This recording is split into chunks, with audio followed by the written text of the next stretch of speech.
तदनुपरांत इस द्वितीय अकादमिक सत्र में सत्राध्यक्ष प्रोफेसर बहादुर सिंह परमार जी, आज के इस सत्र के मुख्य अतिथि और भारतीय हिंदी परिषद के प्रधानमंत्री आदरणीय प्रोफेसर योगेंद्र प्रताप सिंह सर, और संचालन कर रहे मेरे अग्रज डॉक्टर मलखान सिंह और मेरे सहवक्ता और साथियों।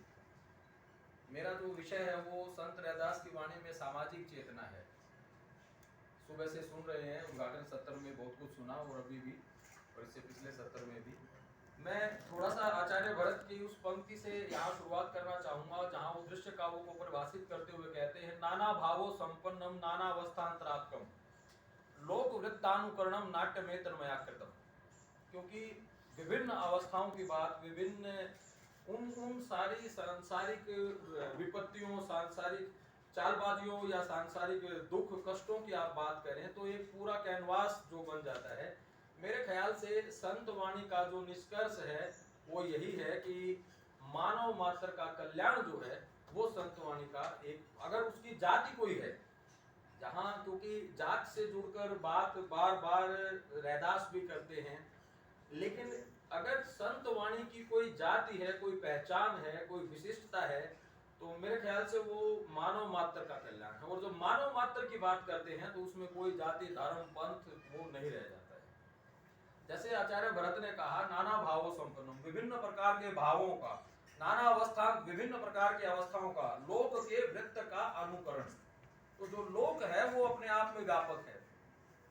उद्घाटन सत्र में लोक चेतना की बात आई थी और ये भी बात आई थी कि ये जनता का वास्तविक जो साहित्य है वो संत साहित्य है। वो क्यों है संत साहित्य, वास्तविक साहित्य? वो इसी कारण है क्योंकि उसमें लोक चेतना के बिंदु विद्यमान। वो चाहे संत रैदास हो, वो चाहे कबीर दास हो, चाहे कबीर गरीब दास हो, जो भी दास हो, जो भी संत वाणी है, वो निश्चित रूप से जाति धर्म और क्षेत्र के इन क्या कहें, उसके लिए कोई भी आप शब्द इस्तेमाल कर सकते हैं, उस पर आपत्ति हो सकती है, उन सब का निराकरण करते हुए एक संगम की भांति है जो भारतीय मन को जोड़ती है, जो वैश्विकता को भी कहीं ना कहीं एक मंच देती है। अब रही बात कि किस प्रकार से मुगलों के अतिक्रमण से और 1306 में जैसे सुबह सत्र में सर ने कोई बात रखी, इस तरह से वो तो जुर्म जब जब हुआ उसका प्रतिकार भी तब तब हुआ, और जब जब जो जुर्म होगा तब तब अगर प्रतिकार नहीं होगा तो ये भी संत वाणी हो। ये संत वाणी का वीर भाव है। मेरा मानना ऐसा है, हम जो संतों को बड़ा निरीह दृष्टि से देखते हैं कि उन्होंने आत्मशुद्धि की बात, मैं भी करूंगा आत्मशुद्धि की बात क्योंकि उन्होंने की है। आत्मशुद्धि सामाजिक चेतना के लिए जरूरी है। अब व्यक्ति जब आत्मशुद्धि नहीं होगी तो वो सामाजिक चेतना उसके अंदर कहां से आएगी? परिवार से आगे समाज और राष्ट्र और विश्व की बात करते हैं, व्यक्ति की इकाई से आगे बढ़कर तो आत्मशुद्धि की बात करेंगे। लेकिन कहीं ना कहीं जब किसी भी प्रकार का जुल्म अत्याचार जब होता है तो संत वाणी भी ये कहीं ना कहीं एक संदेश देती है कि उसका प्रतिकार भी होना चाहिए। ऐसा नहीं है। इसी मध्य प्रदेश में ग्वालियर में रानी लक्ष्मीबाई का जब वीर गति को प्राप्त हो रही थी तो संत गंगादास ने आखिरी समय में वो जो प्रकरण है 52 वैष्णव पीठ में से एक है, तो वहां पर जो अंग्रेजों के साथ मुठभेड़ हुई तो वो भी संत थे। संत गंगादास ने कहा, और उन्होंने भाषा के संदर्भ में भी कहा, यवनी भाषा पढ़े अभागे। तो यवनी भाषा को अभागे उन्होंने कहा जो जिसका अध्ययन करते हैं।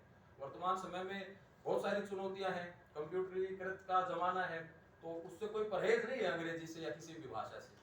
लेकिन जो जिस भारतीय ज्ञान परंपरा की हम बात करते हैं, जिस संस्कृत की बात हम करते हैं, या उसको भी हम इस तरह से देखते हैं कि संतों की जो वाणी थी, हम कबीर की भाषा को कहते हैं सदुकड़ी भाषा। आज हम इधर आए, हम सब इकट्ठे हुए, तो मैं गौरवान्वित महसूस करता हूं कि इस महान संत ने ये अवसर दिया कि हम यहाँ इकट्ठे हुए, एकत्र हुए, और यहाँ का जो परिवेश है ये कितना बेहतरीन है। कम से कम उन जोड़ों की तरफ एक आकर्षण है यहाँ पर, जो एक देश से चीजें दिखलाई देती हैं। तो मुख्य रूप से जो कुछ उदाहरणों के माध्यम से मैं अपनी बात भी रखूंगा क्योंकि वो भी जरूरी है। लेकिन जिस तरह से राष्ट्रीय चेतना, लोक चेतना की बात अगर करें तो वो सारा का सारा इसमें दिखता। व्यक्ति के अंदर साहस होगा। अगर तथाकथित जातियों में बटे होकर भी हम सब किसी न किसी जाति से जुड़े हुए हैं तो इसमें कोई संदेह नहीं, जन्म की जो जाति है। लेकिन भारतीय जाति या जातीय अस्मिता जो कहते हैं, तो जातीय अस्मिता हमारी राष्ट्रीय अस्मिता बन जाती है। और राष्ट्रीय अस्मिता तभी फलीभूत होती है जब हम कमजोर को सहारा दें, जो निरीह है, जो पीछे रह गया है, उसको आगे ले आए। गांधी जी का भी तो यही था ना मंत्र कि जो पीछे पंक्ति में है वही संतों का है कहीं ना कहीं। तो संतों की वाणी में भी वही सब हम देखने को मिलता है। रही बात निर्गुण और सगुण के द्वंद्व की बात जैसे आती है, तो भक्ति का ज्ञान का भक्ति ज्ञान नहीं कुछ वेदा हुआ हर हुआ संभव खेदा। लेकिन सूरदास जैसे सगुण भक्ति के हम मानते हैं, मैं इन शब्दों को दोबारा रिपीट कर रहा हूं क्योंकि हम मानते हैं, और मानते इसलिए हैं क्योंकि उन्होंने कृष्ण काव्य की उपासना की। लेकिन ऐसा नहीं कि उन्होंने राम की उपासना नहीं की, या कबीर ने राम का नाम कहीं नहीं लिया, या अन्य संतों ने जो राम काव्य में है, या अभी जैसे बात आई थी जायसी ने कृष्ण काव्य पर नहीं लिखा, सभी ने लिखा। तो इसलिए वो जो कहते हैं कि छांड देहु सुरपत की पूजा, कान कहो गिरि गोवर्धन ते और देव नहीं पूजा। जब वो कहते हैं कि सुरपति यानी कि इंद्र की पूजा को छोड़ दीजिए और ये गिरि गोवर्धन जो है ये तुम्हारा देवता है, इसको पूजा कीजिए, इसी से तुम्हारा पारपत होगा।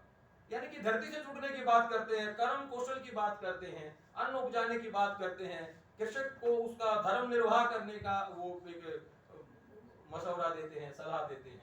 तो यहाँ कर्म चेतना का एक जो मशाल है वो पूरे संसार में हम पाते हैं। इसी प्रकार से बार बार क्यों जाति की कुजाति की बात वो करते हैं, मेरी जाति कुजाति, इस पर भी ध्यान देने की बात है। वो कहीं ना कहीं समाज को ये संदेश देना चाहते हैं, उनके अंदर वो साहस था। लेकिन यहाँ ये मतलब नहीं है कि उनकी जाति में तथाकथित वही जन्म जाति कि वो बाद में बहुत अच्छा महसूस करने लगे और अपने आप को फॉरवर्ड महसूस करने लगे, रहदासी करें, ठीक है, वो भी हो सकता है।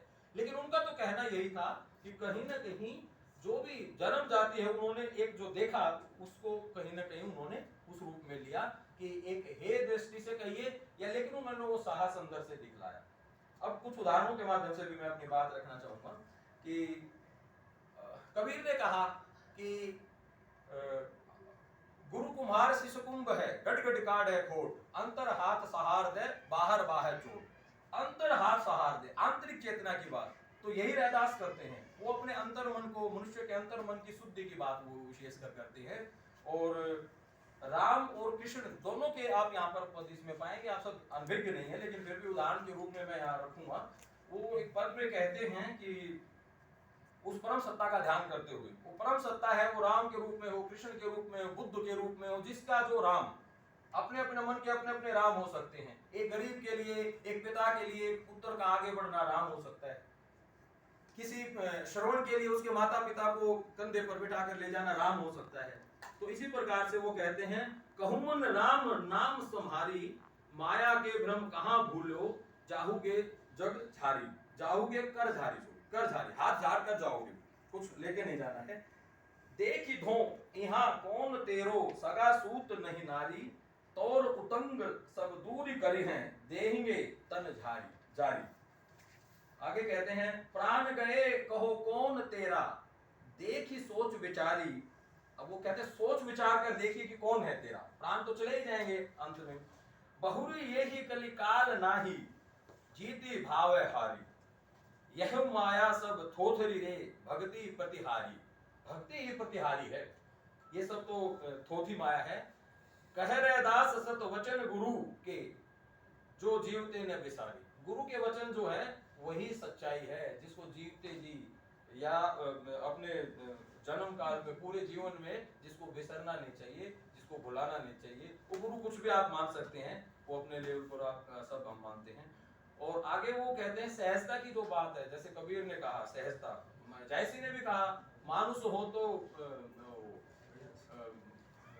मानुष प्रेम भयउ बैकुंठी, ना ही तकाहा छार भयमुठी। वो जो मानुष प्रेम है, वो मनुष्य प्रेम यही है कि मानव का मानवता या मनुष्य का मनुष्य के प्रति प्रेम, उसमें किसी प्रकार की कोई कोडिंग डिकोडिंग नहीं है, किसी प्रकार का कोई प्रतिबंधन नहीं है, किसी प्रकार की कोई जातीय अस्मिता नहीं टकराती है वहां पर। तो वहां और यही वो वीरता है, जब आप अपनी तथाकथित जाति विशेष से आगे बढ़कर किसी के साथ चलते हैं तो वो अपने आप में एक भरा पूरा मन महसूस आप करते हैं। आगे वो सहजता की बात किस प्रकार से करते हैं, निर्मलता की बात किस प्रकार से कहते हैं, भाई रे। अब ये भाई रे ये संबोधन की शैली है। देखिए गुरु गोरखनाथ ने कहा था, इसी प्रकार से गुरु गोरखनाथ का प्रभाव भी आप देखिए। गुरु गोरखनाथ ने कहा घट ही भीतर 68 तीरथ कहां भगेरे भाई, अपने अंदर ही 68 तीरथ हैं, गोरखनाथ ने ये कहा।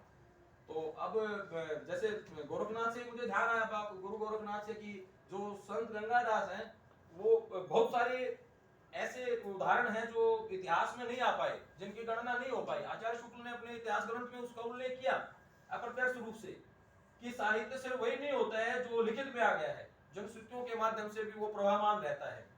तो संत गंगादास का बहुत सारा साहित्य ऐसा है जो गुरु गोरखनाथ पर उनकी बहुत सारी लावनियां और वो कथाएं उन्होंने राम और कृष्ण काव्य में भी लिखी हैं।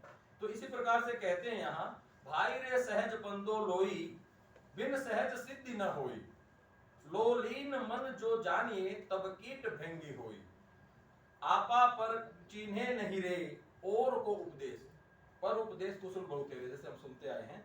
आपा पर चिन्हे नहीं रे, अपने आप को नहीं चिन्हते पहचानते, और को उपदेश कहां ते तुम आया रे भाई, जाओगे किस देश, तुम आए कहां से हो और जाओगे किस देश, यानी कि आए भी वहीं से हो उस परम सत्ता से, और जाना भी उसी पंच प्रकृति में ही है, कहीं ना कहीं पंच तत्वों में विलीन होना है।